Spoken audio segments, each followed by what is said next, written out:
I go to work, put the numbers behind me. Looking for me on the court, you know where you can find me. Buzzer beater, keep the heater flaming inside me. If you need a sharpshooter, alley, you put this dime piece.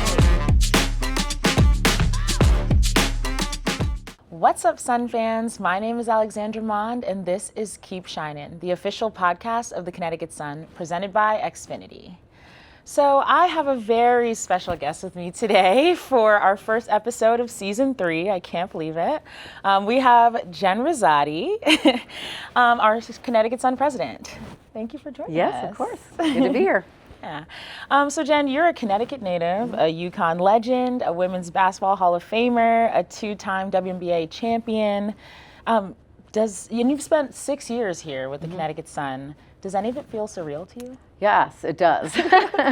One, I can't believe it's gone by so fast. Yeah. I never imagined when I took this role that I would love it as much as I did and be as passionate about it from the day I started till the day this journey and this chapter ends in October. So it does feel like it went by fast, and it does feel like a dream sometimes to be able to work in the WNBA and do what I do and get to lead great people. Yeah, that's great.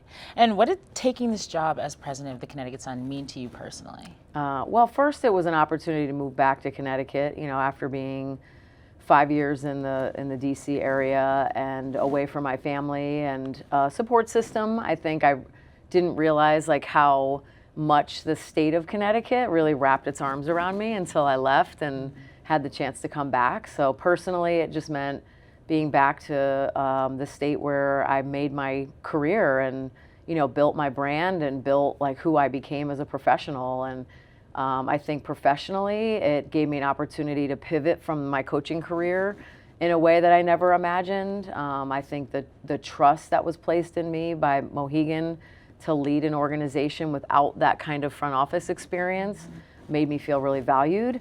And just, being able to build a team kind of from scratch in the front office, because there wasn't a lot of staff members here after COVID, just felt like a great opportunity to put into place all of the culture building and team building that I had learned through my professional career. So it was just a great opportunity, and just super grateful that I was able to do it. Yeah, and I'm glad that they reached out to you, because It's been really cool to see you transcend that coaching sphere and go into president mode. And it's funny, I know you all don't see her in the front office, but she brings a lot of that coaching spirit to how she leads in the front office, and I think it actually drives us to be better. So it's pretty cool. Yeah. So 6 years in, what has surprised you most about leading this organization?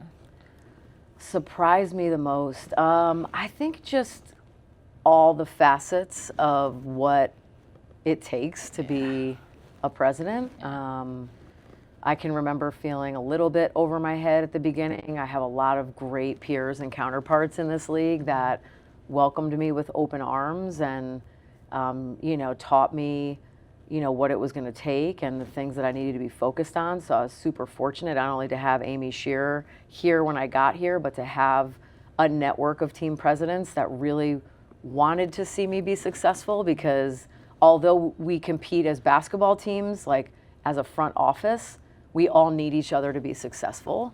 And so I think I was a little bit taken aback at how much they wanted to help me learn and teach me the ropes and root for my success. And I think in turn, I've tried to do the same thing for any, new team president that has come into the league, that we're an open book when it comes to best practices and how to be successful as organizations, because the more the W has success at the team level, the more exciting our crowds are and our games are and our content is and our marketing is and our partnerships are, the more we all succeed. And so that to me was very different from being a coach where everybody's your enemy. Yeah. I mean, and speaking of having enemies, taking it even further back, you were on the cover of Sports Illustrated in 1995 as a player for UConn. Does that photo still feel like you? Who are you then and who are you now? Yeah, it definitely does, because it kind of encapsulates my competitive spirit, my determination, and my drive to succeed. That picture was just about my eye was on the ball. I was going to make sure I got it. It was one play in a line of many plays that helped us win the ultimate prize, and none of that has changed for me from 21 years old till, I'm not going to say how old I am now, but to my young age now, I'm still that same girl that is going to put my eye on the prize and work really hard to find a way to accomplish my goals. And in the process, I'm going to surround myself with great people and try and make sure I do things the right way. Yeah, no, I love it. So switching gears a little bit, we have quite a few out-of-market games this year, more than we've had in years past, and we've already had one game in Hartford, which was amazing, back on May 30th. And we have one more at People's Bank Arena in July against the Dallas Wings, and then another in Boston in August against LA. So what do you want those experiences to feel like for fans who make the trip out? Yeah, I think 3 years ago when we first brought up the concept of playing in Boston, the thought was, let's make our game more accessible to as many people as we can all across New England. Let's play in a bigger arena and give twice as many people the chance to see our team play than here at Mohegan Sun Arena. And we're so fortunate to have such a great home court here at Mohegan Sun. It was never about not wanting to play here. It was just more about, let's play in an area where maybe people that don't get to come here, or it's harder for them to come here, can get into Boston or get to Hartford a little bit easier. And let's open up the opportunity. And so, yeah, I think we had the success selling out TD Bank Arena 2 years in a row. And so it was like, all right, let's do it in Hartford. Let's go to People's Bank Arena and see what our fans are all about. So it's been a great experience. I think a lot of reason for it is that the staff that works at these arenas welcome us with open arms, and they are excited to have the WNBA in their building, and they want to see us be successful. And so they roll out the red carpet, and it's just, I guess, another indicator of where this league has come. I probably even 5 years ago when I started here, people would not have wanted to do that for our team. And now people are fighting to have us in their buildings. And so it's just been a great experience because of the people, because of the fans. And we're excited to have these two upcoming games, as well as all these games that we have remaining here at Mohegan Sun Arena, knowing that this is the last time people are going to see the WNBA in Connecticut, maybe for a long time, if not ever. Yeah, and honestly, that's a great way of segueing. The sunset season, we've talked about it ad nauseum throughout this season, but it is something that's really important to the front office and our vibe of what we want this to look like leaving Connecticut. So how do you want this season to feel for fans from start to finish? Yeah, I mean, it's a very kind of layered question or answer, I guess, because I think, in the perfect scenario, we'd win a WNBA championship right on the way out. It's not necessarily where our roster is right now. That's where we were 3 years ago. Obviously, with the rebuild, it's a little bit more of an eye to the future. And so on the court, we want to have fun, really talented, high potential young players, which I think we've done, that play a style of basketball that's fun to watch and super engaging. As much as we want to win, we don't want the focus to only be on winning. We want it to be on the process and the product and making sure we're playing the right way. For our fans, we want to offer experiences that they'll remember forever and gift collectibles and giveaways that they'll have on their shelves or they'll wear on their backs forever.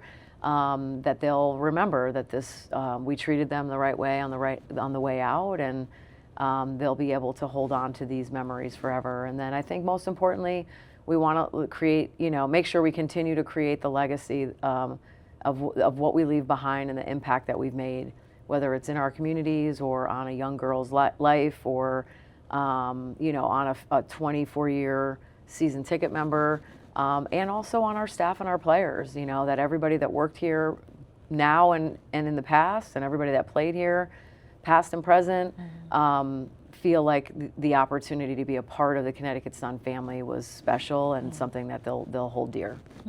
And what does it mean to you personally to be able to close this chapter in Connecticut as a Connecticut native? Yeah, it's a mixed emotions. Yeah. You know, I know I've talked about how this is a little bit hard and sad at times to think about, you know, why I took this job was because it was in Connecticut. I don't know that any other organization could have lured me away from coaching if it wasn't, you know, in my home state. So I think coming back here and representing this organization and these players and being able to, you know, build a front office and a team that is representative of all that is good in the WNBA is one of my most proud accomplishments. So to see that chapter end is hard and it's sad, and I think at the same time I want to celebrate it. I want to personally cherish all the memories that I have and all the people that have crossed my path and all the people that I've personally impacted through my leadership here, and just make sure we end the right way and continue to operate with integrity and honesty and authenticity, and you know, make sure that everybody that participates in this last season feels a lot of joy from that. And so I'm going to personally make sure I'm doing the same thing. Yeah, no, I'm glad. It's really hard when we're trying to do all of these things to just stop and take a breath and enjoy the moment. And so I'm glad that that's on your plate this year. So now I know we're already into June, but is there a moment that hasn't happened yet this season that you're really looking forward to that we have planned? I don't know if there's just one. I know we have a lot of fun things coming up. I think honoring our Connecticut Sun legends is something I'm really excited about. I think you kind of take for granted that you'll always be able to do that, right? And you can wait till people retire to do it. And so I think the concept of being able to honor John Quell, honor Alyssa, Tina Charles, and obviously Jasmine, a former player, and Kurt and Mike as former coaches, all at once is like really special. And it's like the fan reaction to it has been awesome. So to be able to add those names to the 6 that are already up in our rafters, I think is something I'm really looking forward to. And hearing the stories from, you know, people who have played and worked here in the past is something I'm looking forward to. And then just kind of all of our normal special moments, you know, our Juneteenth celebration on the 19th and our Pride celebration on the 26th are always special for us. And, you know, we'll have our homecoming game in September where we invite all of our former players and staff and you know, people associated with the organization back to celebrate with us. And I know that last game on the 24th is going to be pretty emotional. So, you know, but I look forward to all of it. You know, it's like I want to try to, like you said, make sure that I stop sometimes and take a breath and realize what we're doing and the people that we're impacting and not rush through that. You know, I want to enjoy the team. I've, you know, traveled already a bunch this season. I want to make sure that I'm with the players and the coaches in their last journey here in Connecticut and helping them build towards the future as well. Because, you know, for a lot of people, this journey doesn't end. You know, it might end, this chapter's closing in Connecticut, but for them, it's going to continue in Houston. And I want to make sure we're setting everybody else up for success. Yeah, no, that's great. And transitioning to Houston, I mean, how do you lead a team and a fan base through something this emotional while still like moving forward? Yeah. I think I've just tried to be honest. I know not everybody likes what I say all the time, and people want a different answer than the way that I answer sometimes. But I've tried to share what I can when I can and be honest with people. And I think empathize. I think, you know, the fact that I'm going through the same thing that they are, right, is important for them to remember. And then just make sure that in behind the scenes, you know, we look at this as an opportunity and have an optimistic view that we're going to get to be a part of something really special. And we'll be able to stand on that court on the last game that's ever played here. And that's a moment I think we'll all remember forever. And we just need to stay motivated to keep, you know, serving our fans and serving our players and serving the league, you know, to be honest with you, because that's what our job is. And so when we can stay focused and I can lead our team to stay focused on those things, like I think that will make me feel like the season was successful. Yeah. That's great. How do you hope that what do you hope fans take with them when they look back at the Connecticut Sun? I know you mentioned a couple of things, but like, what is like the one thing that is your non-negotiable? Like, please, fans, like soak this in. Yeah, I mean, I hope that they remember that we've always had special people here, right? That we've built the organization on people, good coaches, good players, underestimated players, players that have grown up to become Olympians and All-Stars and MVPs, that their start was here, right? Mike Tebow's first opportunity to coach in the WNBA was Connecticut. Same with Kurt Miller, right? Yeah. These players that have come through and been, all WNBA or sixth player of the year or defensive player of the year, they made their careers in Connecticut. And for these fans to just know that they were a part of that, right? That they've always been considered one of the most passionate, loyal, and loud fan bases in the W. And when it wasn't popular and when other organizations struggled to fill their buildings, we always were able to do that here in Connecticut. Well before I showed up, that there was always a rabid fan base that cared through the ups and downs to be here for its players. And that family atmosphere and that taking care of our own mentality, I want our fans to remember that they're the reason for that, and they're the reason that so many great players came here, stayed here, and grew up here, as well as coaches and staff, and that we're all going to feel the effects of that for a long time. That's great. So now, getting a little more fun, a little more upbeat. Okay. We're going to do what's called In the Hot Seat, presented by Jordan's. So it's going to be some rapid fire questions. Shoot, I'm not prepared for this. Oh, no, you're not. No. I purposely did not send you these questions. Oh, gosh. Okay, starting with, what's the first thing you do after a win? Either a player, as a president, whatever. Coach? Well, I usually give a lot of high fives and hugs. Never gets old. Yeah. It doesn't matter if it's your 20th win of the season or your second, like we've had just recently. Just making sure I show enthusiasm and appreciation for the people that were in it. It's hard to win in this league. It is. And so, yeah, just high fives, hugs, celebration. Okay. What's your walk-up song right now? Oh, I don't have a walk-up song, Alexandra. Favorite song right now? I don't know. I have to. See, that's one you would need to give me ahead of time. Okay, all right, fair. Sorry, I have to think a little bit more on that one. Okay. What's one player from this era that you would want to go one-on-one with? From this era? Like active players right now. Yikes. I'm actually none so of excited. them, right? I don't know how I want to play any of them. You mean if I was like at my prime? Yeah, oh, okay. Because I'm like right now. No, God no. I mean, if I was playing in the league right now, I don't know if I could pick one because there's a lot of really good guards out there. I mean, obviously, I think, probably Kelsey Plum would be up on the list because. Well, one, she's a little smaller than some of the other guards out there right now. She's like a little more my size, but she's also like super cocky, which I love. But like as a competitor, I'd want to shut her down so hard. And we would have some fun going back and forth at each other for sure. And I know her personally, so I know as a competitor what she's like on the floor, and that as soon as the game is over, she turns that like right into like this like appreciation for her opponent in a way that I haven't seen a lot of players do. So I love that about her. That's awesome. Most underrated city on the road trip circuit? Oh, most underrated city? I would have to say probably, I know. That's a hard one.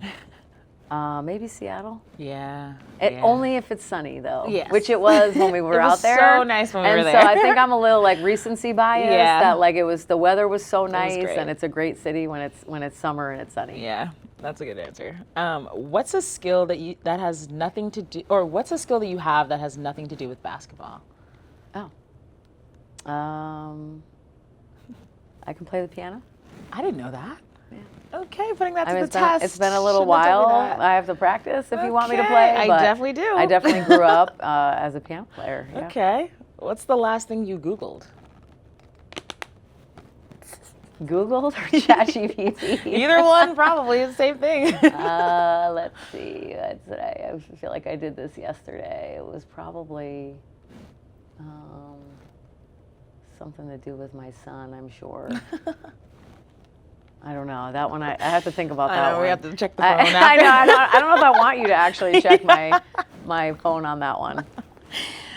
You get one meal before the biggest game of your life. What is it? Like, am I playing or am I watching or am I coaching? Playing.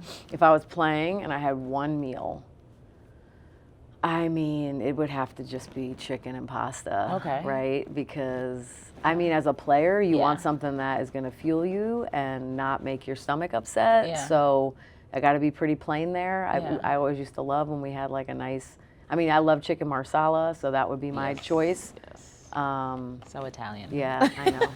You know, some Okay, good, well, good a good roll, you know, like a Yeah. nice bread and butter, Yeah, which yeah. I could eat when I was playing. I can't. Now I have to like She runs completely from shift. carbs. Now it's like a petite fillet with broccoli Yeah. and a glass of wine. A little different. Yeah. Okay. So as a coach, though, I'm curious. Like, what is there a Oh. difference?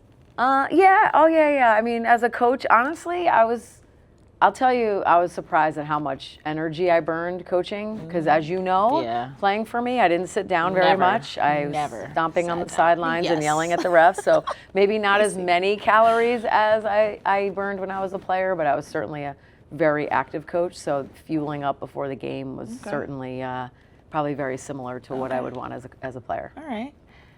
What TV show are you currently obsessed with Obsessed with. or watching? Right now, I'm actually watching Mad Men. oh. Yeah, I'm a big John Hamm fan. Okay. And I've always kind of wanted to watch it, and I finally kind of was in a lull of like newer shows. Yeah. So I decided to flip it on, and That's a good one. it's also like a lot of seasons, so It I is a can lot kind of of seasons. take my time to get through it Yeah. and still watch other things if I Nice. get a little bored. That's but a yeah. good one. Yeah. And then, what's your favorite memory with the sun? Oh God. My favorite memory.